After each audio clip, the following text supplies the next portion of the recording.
Hola, antes de sumergirnos en el relato de hoy, quiero pedirte un pequeño favor que significa mucho para nosotros.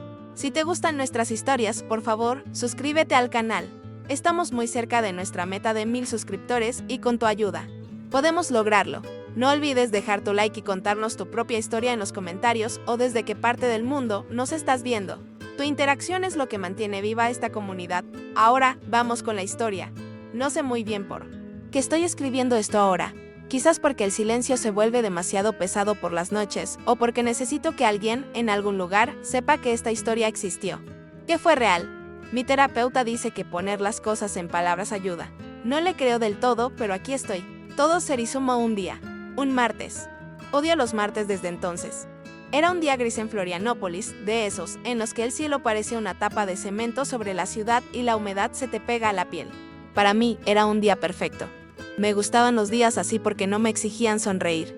Llevaba 7 meses viviendo allí, 7 meses construyendo una fortaleza alrededor de mí y de la pequeña vida que crecía en mi vientre, una vida que, para el resto del mundo, y sobre todo para él, no existía. Mi rutina era mi ancla. Despertar a las 6, sentir los primeros movimientos de Lucía dentro de mí. Un pequeño aleteo que era mi secreto y mi salvación. Desayunaba en la pequeña cocina de mi apartamento. Alquilado, un lugar con muebles de segunda mano y paredes que necesitaban una capa de pintura, pero que para mí era un santuario. Tenía una ventana que daba a un patio interior lleno de plantas desordenadas. Era mi pequeño rincón de paz. Un lugar donde Mateo no podía encontrarme. Donde el recuerdo de su traición, de sus ojos cuando le descubrí el mensaje, no podía alcanzarme con tanta fuerza. Ese día, como cualquier otro, me puse el uniforme de la cafetería. La camisa ya me apretaba demasiado y el delantal apenas cubría la curva de mi barriga. Mi jefa era una señora mayor que no hacía preguntas. Para ella, yo era Nina. Una chica que había llegado de otra ciudad buscando empezar de nuevo. No sabía cuánto de verdad había en esa simple mentira. Nadie en mi nueva vida sabía mi verdadero nombre ni la historia que me había empujado a huir. Solo Sofía, mi única amiga, mi salvavidas.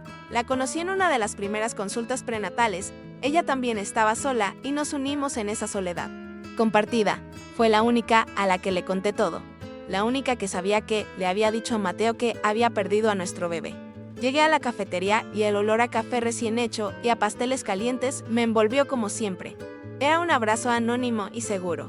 Me gustaba el ruido de fondo, las conversaciones de los clientes, el tintineo de las tazas. Me permitía desaparecer, ser solo un par de manos que sirven café, que limpian mesas, que sonríen sin que la sonrisa tenga que llegar a los ojos.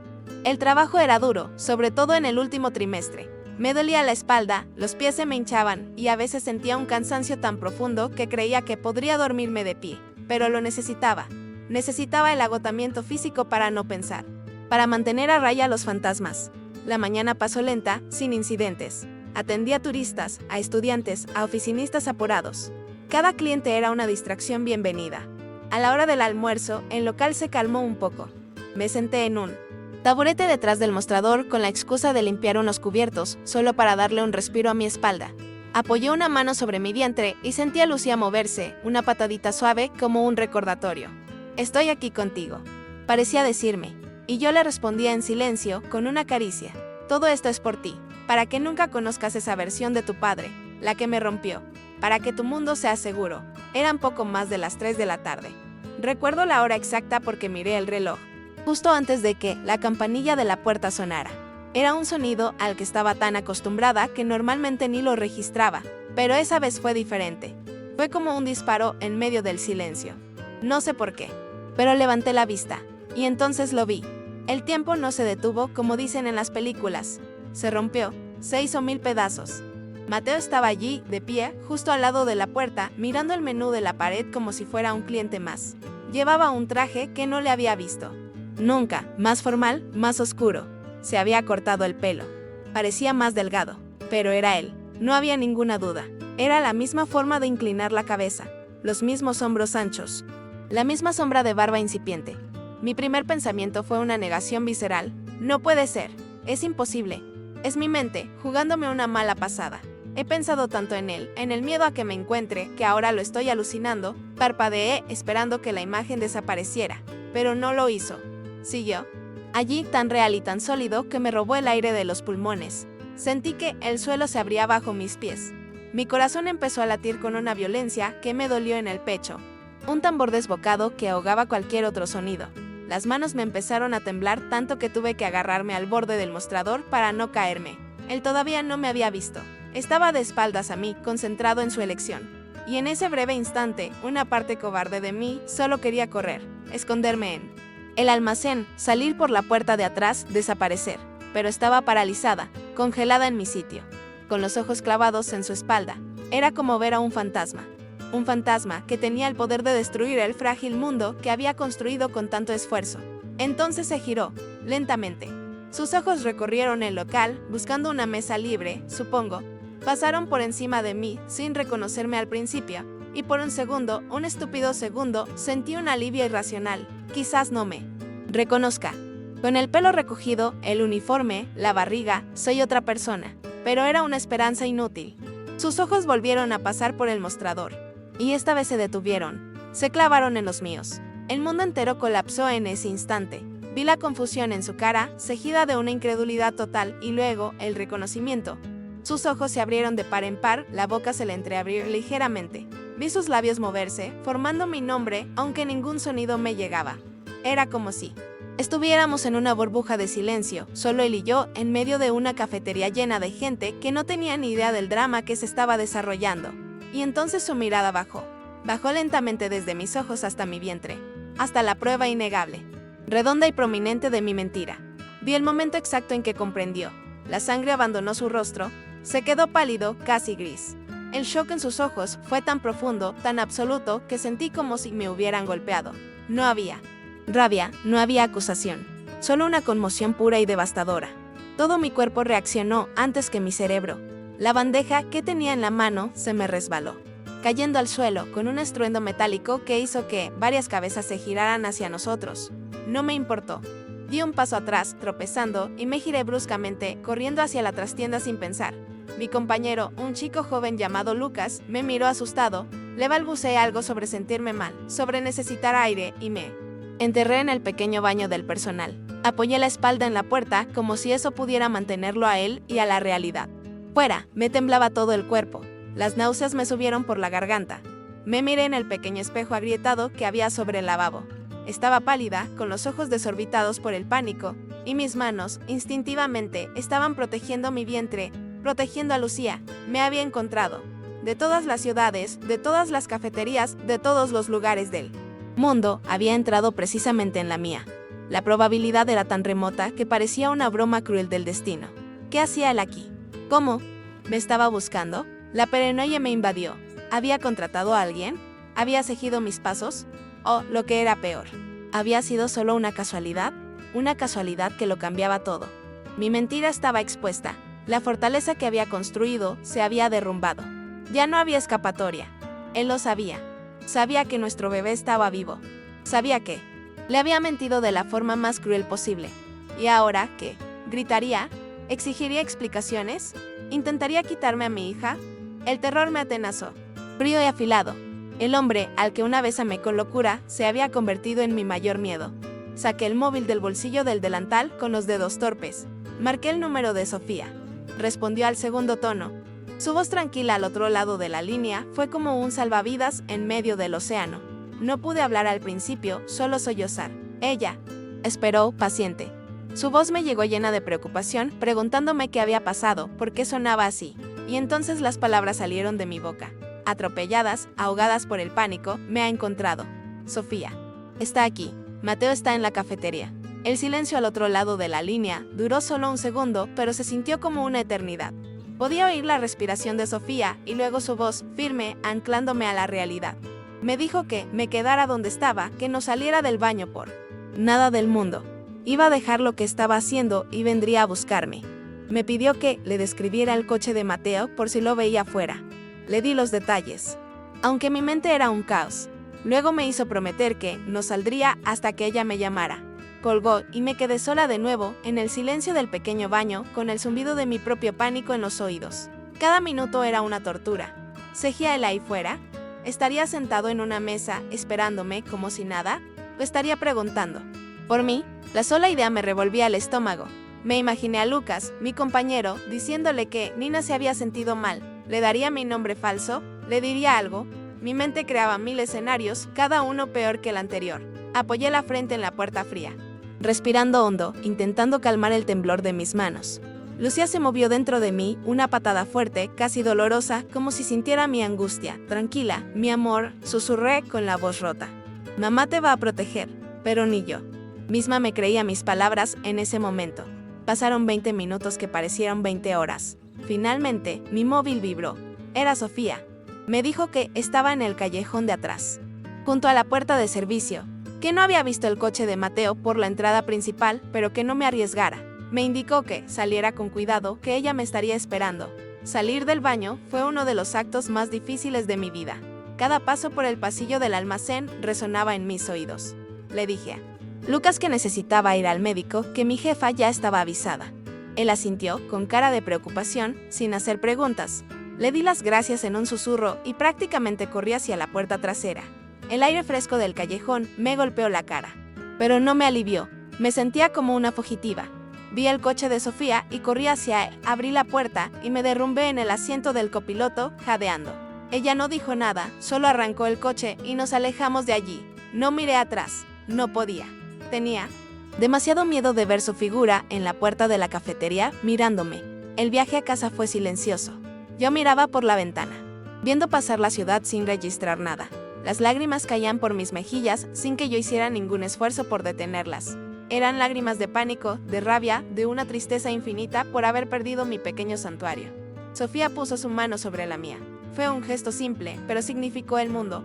No me presionó para que hablara, solo estuvo ahí. Su presencia era un bálsamo para mi alma destrozada. Cuando llegamos a mi edificio, subimos directamente a mi apartamento.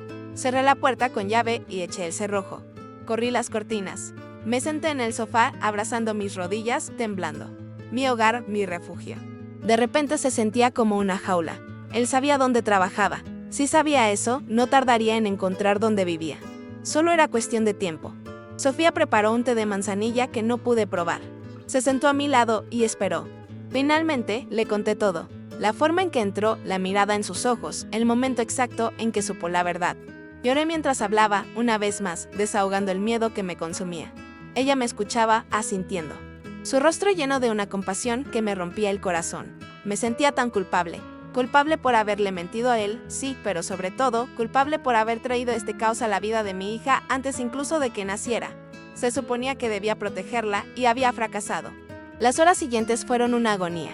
Cada coche que pasaba por la calle, cada voz en el pasillo, cada sonido me hacía saltar. Miraba por la esquina de la cortina cada 5 minutos, esperando ver su coche, esperando verlo a él. Sofía intentó distraerme. Pusimos una película que no vi, hablamos de nombres para la bebé, pero todo era inútil. Mi mente estaba atrapada en un bucle. ¿Qué va a hacer? ¿Qué quiere? La tarde dio paso a la noche. Sofía pidió comida china que apenas toqué. La idea de que él estuviera ahí fuera, buscándome, me quitaba el hambre. Sabía que no podía quedarme encerrada para siempre. Tenía que enfrentarlo, pero no estaba preparada.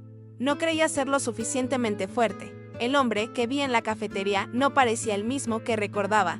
Había algo en su mirada, en su palidez, en su shock que no era solo rabia. Era dolor, un dolor profundo. Y eso, de alguna manera, lo hacía todo más complicado. Era más fácil odiar a un monstruo. Era casi imposible odiar a alguien que parecía tan roto como yo. Alrededor de las 9 de la noche, Sofía se asomó a la ventana con más cuidado. Se quedó quieta un largo rato. Cuando se giró para mirarme, su cara era seria. Me dijo que había un hombre parado al otro lado de la calle, junto a un árbol, que llevaba allí más de una hora, sin moverse, solo mirando el edificio. Mi corazón se detuvo. Era él. El pánico volvió, helado y paralizante. Sofía me dijo que mantuviera la calma. Se ofreció a bajar, a hablar con él, a decirle que se fuera. Pero yo sabía que no serviría de nada. Mateo era terco. Si había venido hasta aquí, no se iría sin respuestas. Pasó otra hora. Una hora en la que sentí que el apartamento se encogía a mi alrededor. Finalmente, el interfono sonó. El sonido fue tan estridente en el silencio que ambas saltamos.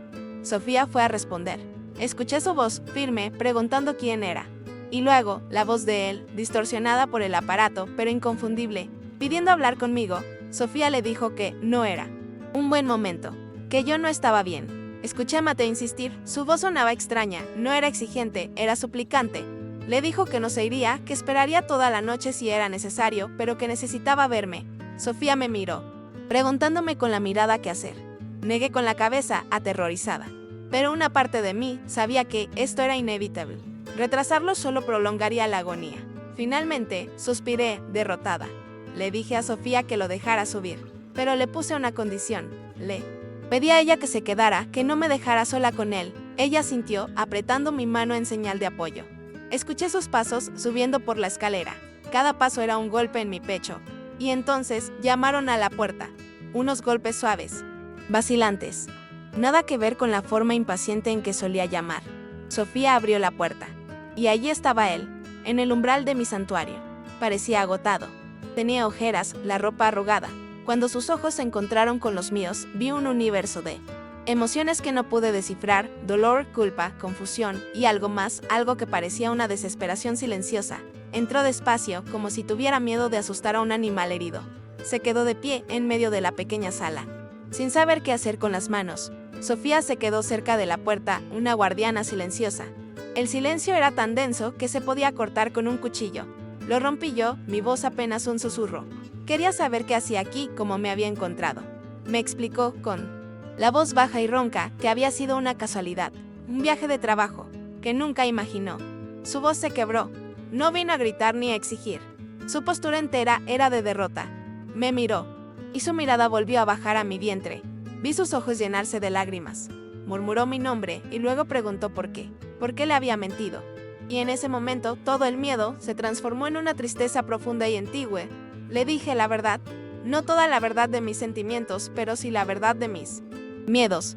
Le dije que no podía confiar en él, que después de lo que pasó, de cómo me sentí, de la forma en que nuestro amor se había vuelto un campo de batalla, no podía arriesgarme, que criar a un hijo en medio de esa guerra no era una opción. Le expliqué que la mentira no nació de la crueldad, sino del instinto de protección más primario que una madre puede sentir.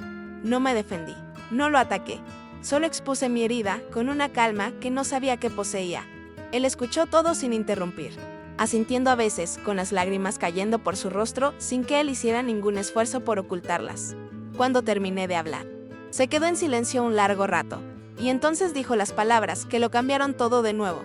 Dijo que lo entendía, que sabía que lo había arruinado todo, que me había fallado de la peor manera posible, y que no estaba allí para pedirme que volviéramos, ni para reclamar nada, que solo quería pedir perdón, y que si yo se lo permitía, quería tener la oportunidad de ser un padre, no un marido. Un padre que haría lo que fuera necesario, esperaría el tiempo que hiciera falta, respetaría mis decisiones, pero que no podía vivir sabiendo que su hija estaba en el mundo y él no era parte de su vida. Se quedó allí, vulnerable, roto, ofreciéndome no un amor reparado, sino una tregua, una oportunidad para nuestra hija. Y yo, por primera vez en 7 meses, no supe qué responder.